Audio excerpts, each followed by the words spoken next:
Hi everyone, in front of me I've got POCO X3 GT and let me share with you how to change the ringtone on this device. So first of all, we have to enter the settings and then let's tap on sound and vibration. Here we've got this highlighted section with the sounds, so let's focus on the ringtone, let's tap on it.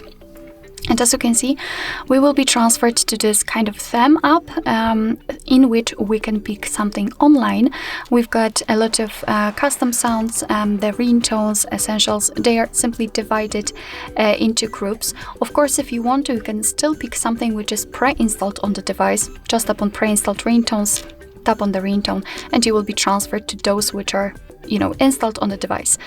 You can don't set ringtone, which simply means that your device will not use any kind of ringtone to notify you about the incoming call.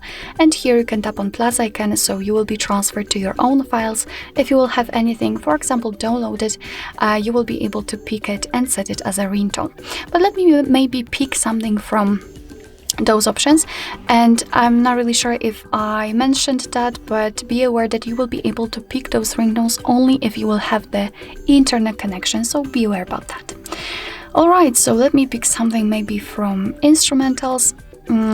After entering the section, you can listen how the particular ringtone sounds. Simply tap on it and you will be able to listen to it, of course, and decide whether you like it or not.